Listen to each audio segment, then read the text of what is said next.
Strange discoveries about the middle of the Atlantic space trade you probably never knew existed. A period in history when people were viewed as nothing more than things to be bartered and traded. Envision being trapped with hundreds of other people in a tiny, disease-ridden place with barely enough room to move or breathe. Envision being deprived of basic necessities like food and drink and made to lie in your own filth. Consider being beaten, whipping, and tortured without any chance of freedom. The hardships that these men, women, and children faced throughout the Middle Passage are almost incomprehensible. As we continue to study this bleak period of history, we must never forget the people who perished, the families who were torn apart, and the strange discoveries about the Middle Passage of the Atlantic space trade.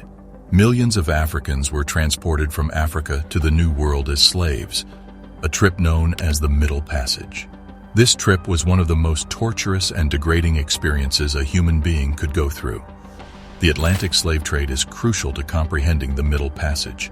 Capturing and transporting Africans for use as slaves on farms and in mines in the Americas was a part of this trade.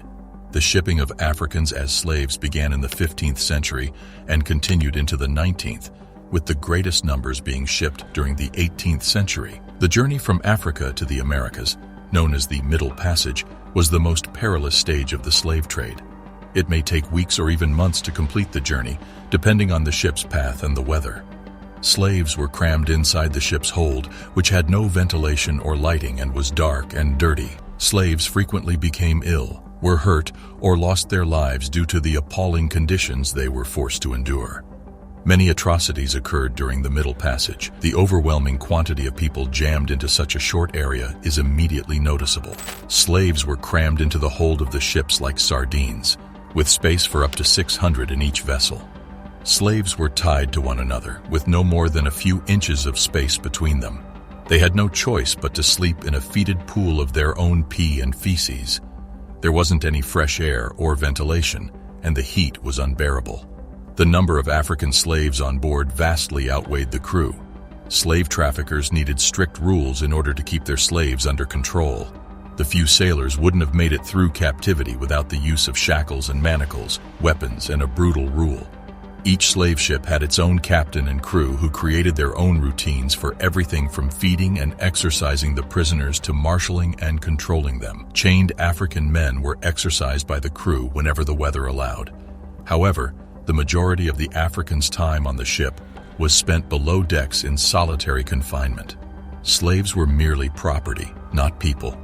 They were only provided a small amount of food and drink, hardly enough to last the entire journey. They were fed from shared bowls and had to jostle for scraps. If the slaves rejected food or water, they were often beaten and whipped. Unlike the chained men, women and children were often given more freedom to move around. However, African women and children had no recourse against crewmen who routinely assaulted and raped them on the voyage to the Americas because they had no legal protection. In addition, the hostages were exposed to contagious diseases because of the ship's unsanitary surroundings, most notably the bloody flux. Starvation and suicide were the only ways out of the hell that was the Middle Passage for some people. Over 1 million Africans perished on the Middle Passage to the Americas, although this number greatly understates the magnitude of the tragedy. It included those who perished in attacks on their African towns, on the long trek to the shore, and in the New World. Slaves from Africa endured several terrible trips on their way to a life of servitude in the Americas. The Middle Passage was only one of them. For weeks, months, or even years after their capture, many African slaves perished on their trek to European forts, castles, or barracoons on the West or Central African coast via deserts, woods, or interior waterways. Although there were many Africans who survived the Middle Passage without suffering any negative effects, over 1 million did not. A large number of people and children made it to the shore, but many of them were quite weak and sick when they arrived. It is likely that the victims' experiences on the ship and in Africa contributed to the higher mortality rates that were seen in Brazil and the Caribbean during the first 3 years after their arrival. The Middle Passage was not the end of the arduous voyage that African slaves had to endure. Long travels were taken by land and water to deliver surviving prisoners from American port cities to the mines, fields, and houses of their New World owners. These owners were located in the New World.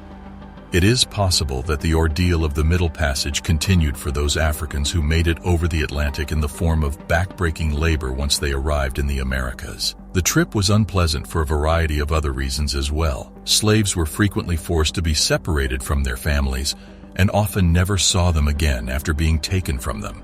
The treacherous nature of the journey caused many of the slaves to suffer from mental health issues such as depression, anxiety, and post-traumatic stress disorder, PTSD. Some of the passengers even chose to commit suicide by jumping overboard rather than continue to endure the horrible conditions they were in. In spite of the fact that millions of Africans were shipped over the Atlantic by slave traders from the United States and Europe on 35,000 ships, very few of them ever documented their suffering in writing. To this day, we mostly remember them through the narratives of their captors and tormentors, as written in the numerous commercial papers of those involved in the slave system. This has been the case since the beginning of recorded history. Because of this, the vast majority of their experiences have been masked by numbers. The monetary value, gender and age distributions, physical state, health and mortality rates, and sheer volume of these people are all appalling. Despite this, we know a great deal about the plight of slaves who were transported across the Atlantic on slave ships. This includes the brutality of their transfer from land to sea, the indignities of their incarceration in the ship's floating prisons along the African coast for months at a time, as well as the monotony of their daily routines while they were traveling across the ocean. They were lost at sea and had to follow a strict set of rules devised to keep them alive until they reached the Americas. Sickness and nausea were common during these weeks at sea, and random acts of brutality were commonplace. On 1 out of every 10 slave ships, passengers resisted and were violent. There was a potent mix of human suffering and terror on slave ships.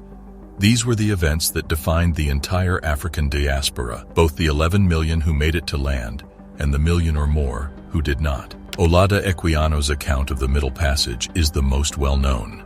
Igbo man named Equiano documented his family's experience through the Middle Passage. When Equiano was 11 years old, he was abducted and sold into slavery. He later wrote of the shock he had at witnessing white people buy slaves in Africa and the horror that was sparked by the myth that whites ate Africans or drank their blood. Both the Dutch and the North Americans had a participation rate of fewer than 5% in the transatlantic slave trade. The North Americans, on the other hand, had a participation rate of less than 3%. Enjoying this video? Then be sure to subscribe and turn on post notifications to be the first to know the next video is up. The majority of North American trade was carried out by merchants from Rhode Island. These merchants sent various items to the West Indies and brought back molasses, which they then distilled into rum and sent to Africa in exchange for enslaved captives. Rhode Island merchants were responsible for the majority of North American trade. During the 1700s, the transatlantic slave trade was at its height, with an annual volume of over 50,000 enslaved Africans being shipped across the ocean on average. More than half of the enslaved Africans who arrived in North America alive did so through the port of Charleston, which is located in South Carolina. This port played an important part in the process of bringing enslaved Africans to North America. In addition to this, the Chesapeake Bay region served as a significant spot for people to disembark. In addition to this, the section discusses the importance of Boston as a port city in the context of the slave trade. The voyage that enslaved Africans made across the Atlantic Ocean was known as the Middle Passage. During this portion of their journey, they were viewed as expendable and were subjected to physical brutality and torture. The experience was horrifying and degrading.